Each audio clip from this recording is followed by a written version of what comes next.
Patuloy ang pagtulong ng national government at local government units sa mga residenteng naapektuhan ng oil spill sa Bataan dahil sa paglubog ng MT Terra Nova. Nagpasalamat naman ang LGU ng Limay Bataan sa ibinigay na tulong ng Department of Social Welfare and Development at ng Bureau of Fisheries and Aquatic Resources. Si Bernard Ferrer sa detalye live. Tiniyak ng lokal na pamahalaan ng Limay Bataan ang pagtulong sa mga kababayan natin na naapektuhan ang kabuhayan sa paglubog ng MT Terra Nova.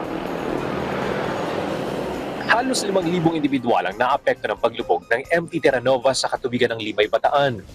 Binubuo ito ng mga mangingisda, mga tindero at tindera sa palengke at mga ambulant vendor. Sa pagtaya ng lokal na pamahalaan ng Limay, tinatayang 2 hanggang 5 milyong piso ang nawawalang kita dahil sa insidente. Nakapagbigay na rin ng ayuda sa mga mangingisda na naapektuhan ng pinagkukunan ng kabuhayan.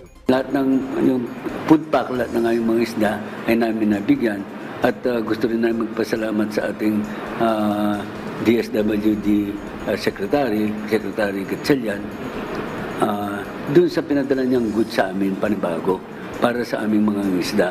Plano rin ng Bureau of Fisheries and Aquatic Resources o BFAR na magbigay ng ayuda sa mga apektado mangingisda. Hinihintay din ng Limay LGU ang formal na pakipag-usap ng pamunuan ng MT Terra Nova. Paabot sa akin, may darating dito yung insurance nila. Pero hindi pa rin siya kami nagkakausap.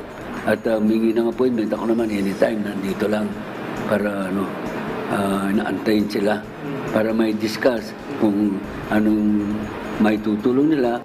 Ang mga nakausap kong mangingisda at nagtitinda ng isda na maaalis na ang motor tanker gas sa epektong idinulot nito sa kanilang kabuhayan. Siniguro naman ng lokal na pamahalaan ng Limay ang pagtutok nila sa pagbangon ng mga kababayan natin na naapektuhan ang kita. Balik sa iyo, Audrey. Maraming salamat, Bernard Ferrer.